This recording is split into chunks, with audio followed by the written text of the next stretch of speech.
ہماری گلی عشقیہ گلی کے نام سے مشہور تھی۔ یہ ایک پتلی سی گلی تھی جس میں آمنے سامنے گھر بنے ہوئے تھے اور ہر گھر کی کھڑکی سے دوسرے گھر کا منظر صاف نظر آتا تھا۔ پردے کا کوئی خاص رواج نہیں تھا، اسی لیے لڑکے لڑکیاں آپس میں ایک دوسرے کو بہت اچھے سے جانتے تھے اور اسی جان پہچان میں محبت کا سلسلہ چل نکلتا تھا۔ اور پھر ایک وقت ایسا آتا تھا کہ جب آپس میں شادیاں ہو جاتی تھیں۔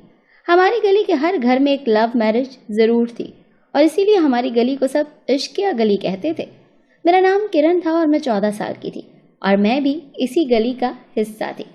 ایک دن صبح سویرے ہی بانو باجی اپنی لال چوڑیاں کھن کھناتی ہوئی ہمارے گھر آئیں تو میں حیرت سے انہیں دیکھنے لگی۔ 2 مہینے پہلے ہی انہوں نے گلی کے ایک لڑکے سے بھاگ کر پسند کی شادی کی تھی اور ان کے گھر والے ان کے سخت خلاف ہو گئے تھے، لیکن کچھ دنوں کے بعد ان کے گھر والوں نے ان کی شادی کو قبول کر لیا اور وجہ یہ تھی کہ بانو باجی امید سے ہو چکی تھی۔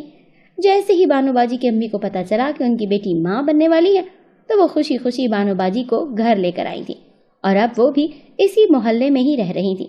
بانو باجی میری بڑی بہن کی دوست تھی اور ان سے ملنے کے لیے ہی ہمارے گھر آتی تھی۔ وہ بہت چہک چہک کر اپنی محبت کی داستان سنانے میں مصروف تھی۔ بانو باجی کے ہاتھ میں لال چوڑیاں اور چہرے پر سرخی لگی ہوئی تھی، ان کے انگ انگ سے خوشی پھوٹ رہی تھی۔ بانو باجی تو گھنٹے 1.5 گھنٹے میں چلی گئی تھی، لیکن میں اب تک حیران تھی۔ ان کے جاتے ہی میں نے اپنی بہن سائرہ سے پوچھا کہ بانو باجی کیسے اتنی خوش ہیں اور ان کے گھر والوں نے کیسے انہیں قبول کر لیا۔ سائرہ باجی ہنس کر کہنے لگی کہ جب انسان کو محبت ہوتی ہے تو وہ اسی طرح سے خوش رہنے لگتا ہے، اور رہی بات گھر والوں کی تو ہر ماں باپ اپنی بیٹی کو ایک نہ ایک دن قبول کر ہی لیتے ہیں۔ بانو کی قسمت اچھی تھی، اسی لیے اس کے گھر والوں نے اسے جلدی معاف کر دیا اور اس کا شوہر شہزاد تو اسے اپنی پلکوں پر بٹھا کر رکھتا ہے۔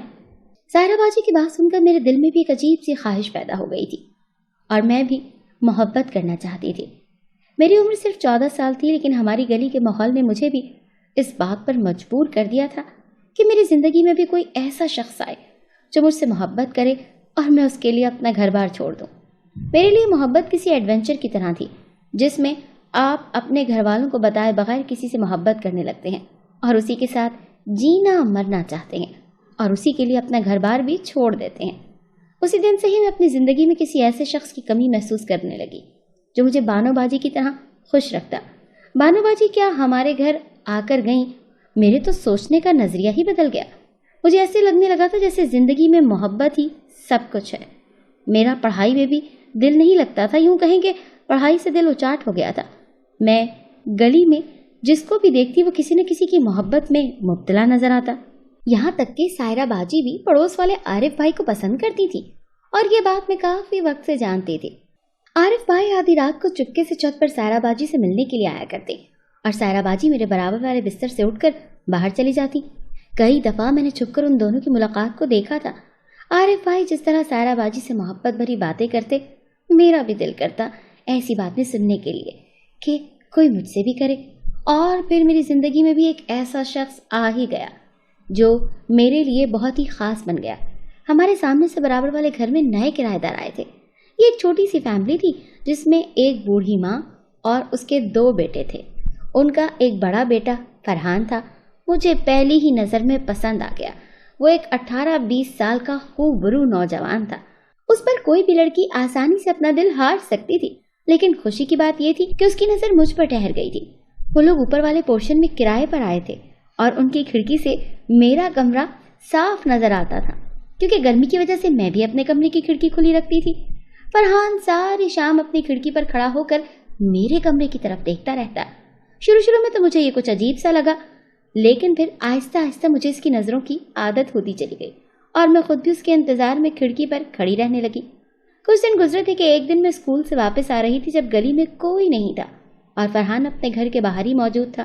مجھے دیکھتے ہی اس نے میری طرف ایک چھوٹی سی پرچی پکڑائی اور میں نے کانپتے ہاتھوں سے وہ پرچی لے لی اور گھر آ کر اسے کھول کر دیکھا تو اس میں ایک فون نمبر لکھا ہوا تھا۔ میرا دل بہت تیزی سے دھڑک رہا تھا، مجھے بہت خوف بھی محسوس ہو رہا تھا، لیکن دوپہر کو جب سب گھر والے سو گئے تو میں نے دل کے ہاتھوں مجبور ہو کر اس نمبر پر فون ملایا۔ دوسری طرف فرحان میرا ہی منتظر تھا اور اس کے بعد ہم دونوں کے درمیان 1 گھنٹے تک بات ہوتی رہی اور فرحان نے اپنے دل کی بے قراری کو مجھ سے بیان کر دیا۔ فرحان کی لفظوں کی چاشنی نے مجھے پوری طرح اپنے سحر میں لپیٹ لیا تھا۔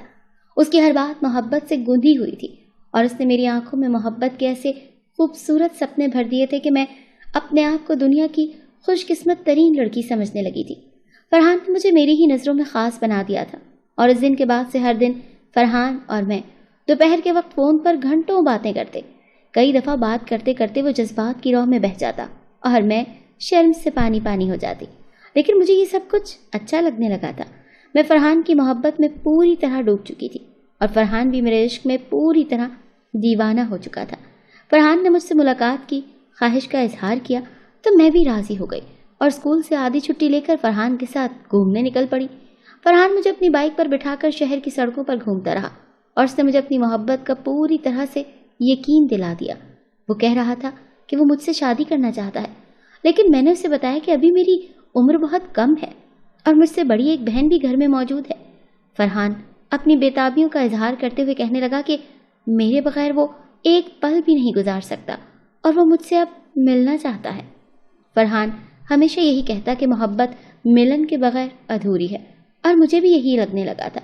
میں بھی فرحان کے ساتھ اپنی زندگی کو آگے بڑھانا چاہتی تھی، لیکن میں جانتی تھی کہ میرے گھر والے ابھی میرے رشتے کے بارے میں بالکل بھی نہیں سوچیں گے۔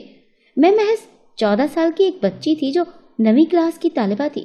میں نے فرحان کو بارہا سمجھانے کی کوشش کی کہ فرحان ایسا نہیں ہو سکتا، لیکن فرحان کی بے قراریاں حد سے زیادہ بڑھ گئی تھیں، اور ایک دن وہ کہنے لگا کہ وہ مجھ سے کورٹ میرج کرنا چاہتا ہے۔ ایک دفعہ جب ہم دونوں شادی کر لیں گے تو سب لوگ خود ہی قبول کر لیں گے، اور بانو باجی سے ملنے کے بعد تو میں بھی اسی بات پر یقین رکھتی تھی کہ ایک نہ ایک دن گھر والے قبول کر ہی لیں گے۔ کورٹ میرج کے نام پر میں کچھ پریشان ہو گئی تھی۔ چاہتی تو میں بھی یہی تھی کہ اب فرحان کے ساتھ زندگی گزاروں، لیکن یہ ایک مشکل فیصلہ تھا، اور اس فیصلے کو لینے کے لیے فرحان نے مجھے بہت زیادہ مجبور کیا تھا۔ وہ بار بار بات دہراتا کہ میں اس کے ساتھ خاموشی سے چل کر شادی کر لوں۔ محبت کے آگے میں ہار گئی تھی، اور ایک رات سب کے سوتے ہی گھر سے پیسے اور زیور لے کر نکل پڑی۔ محلے کے آخری کونے سے فرحان نے مجھے لے لیا، اور ہم دونوں اس کی بائک پر نکل گئے۔ کسی نے ہمیں بھاگتے نہیں دیکھا، اور نہ ہی کسی کو میری اور فرحان کی محبت کے بارے میں کچھ علم تھا۔ میرا دل خوف کے سوکھے پتے کی طرح کانپ رہا تھا، لیکن فرحان نے میرا ہاتھ اپنے ہاتھ میں لے کر مجھے یقین دلایا کہ جلدی ہم شادی کر کے لوٹ آئیں گے، اور پھر سب پہلے کی طرح ٹھیک ہو جائے گا۔ کافی دیر سفر کرنے کے بعد فرحان مجھے فلیٹ میں لے آیا اور کہنے لگا کہ رات ہم یہاں گزاریں گے اور پھر صبح نکاح کر لیں گے۔ اس نے مجھے بتایا کہ یہ فلیٹ اس کے دوست کا ہے تو اس نے میری وجہ سے لیا ہے۔ فرحان بار بار مجھے اس بات کا یقین دلا رہا تھا کہ جلدی سب کچھ بالکل ٹھیک ہو جائے گا۔ وہ مجھ سے کہنے لگا کہ تم بستر پر جا کر لیٹ جاؤ اور کچھ دیر آرام کر لو، وہ اپنے دوست کو فون کر کے اسے بتائے گا کہ ہم پہنچ گئے ہیں۔ میں بہت گھبرا رہی تھی اور فرحان کی بات پر خاموشی سے اندر کمرے میں آ کر لیٹ گئی۔ یہ زندگی میں پہلی دفعہ تھا جب میں اپنے گھر سے رات کے وقت باہر تھی، اور وہ بھی اس طرح بھاگ کر آئی تھی۔ میں آنکھیں بند کر کے لیٹی تو مجھے اپنے ماں باپ کا چہرہ یاد آنے لگا۔ مجھے یقین تھا جب انہیں میرے گھر میں نہیں ملوں گی تو وہ بہت زیادہ پریشان ہوں گے، لیکن ساتھ ہی ساتھ فرحان کے محبت بھرے جملے بھی میرے کانوں میں گونج رہے تھے۔ مجھے بانو باجی کا چمکتا دمکتا چہرہ بھی یاد آ رہا تھا۔ وہ بھی تو اپنے شوہر کی محبت کو پا کر شاداب ہو گئی تھی، اور یقیناً انہوں نے بھی ایسا ہی مشکل وقت گزارا ہوگا جب ہی وہ محبت کی منزل حاصل کر پائی تھی۔ اگلی صبح میں اور فرحان بھی شادی کر کے کچھ دنوں میں واپس اپنے گھر لوٹ جائیں گے، اور میں نے یہی سوچ کر خود کو مطمئن کر لیا تھا۔ مجھے کمرے میں لیٹے کچھ ہی دیر گزری تھی جب مجھے باہر سے کچھ آوازیں آنے لگیں، اور میں اٹھ بیٹھی۔ تھوڑی ہی دیر میں فرحان کمرے میں آیا، لیکن وہ اکیلا نہیں تھا بلکہ اس کے ساتھ اس کے 4 دوست بھی موجود تھے۔ میں حیرانی سے ان سب کو دیکھنے لگی۔ فرحان نے مجھے اپنے دوستوں سے ملوایا۔ فرحان کے دوست مجھے کچھ عجیب سے لگ رہے تھے۔ فرحان کے ایک دوست نے اچانک ہی آگے بڑھ کر میرا ہاتھ پکڑ لیا اور وہ میری تعریف کرنے لگا۔ میرے اندر ایک عجیب سی جھرجھراہٹ سی پیدا ہو گئی، اور میں نے اسے اپنا ہاتھ چھڑوانے کی کوشش کی لیکن ناکام رہی۔ اس کے بعد جو کچھ میرے ساتھ ہوا، میرے قدموں تلے سے زمین نکل گئی۔ فرحان کے دوستوں نے فرحان کے ساتھ مل کر مجھے برباد کرنے میں کوئی کسر نہ چھوڑی۔ فرحان ہنستے ہوئے کہہ رہا تھا کہ تم سے اپنے جذبات سنبھالے نہیں جا رہے تھے نا، تو اب کیوں پیچھے ہٹ رہی ہو؟ تمہیں تو اپنی تعریف سننے کا بہت شوق تھا، دیکھو اب ہم سب مل کر تمہاری تعریف کر رہے ہیں۔ ان سب نے باری باری مجھے کہیں کا نہ چھوڑا، اور میرا سارا جسم زخموں سے چور ہو گیا۔ میری چیخوں سے کمرہ گونج اٹھا، لیکن ان وحشی درندوں کو تو کوئی فرق ہی نہ پڑا۔ 14 سال کی عمر میں میرے ساتھ جو ہوا، میرے لیے سانس لینا بھی محال ہو گیا۔ صبح کا سورج طلوع ہونے تک میں ان کے رحم و کرم پر پڑی رہی، اور انہیں مجھ پر ذرا بھی رحم نہ آیا۔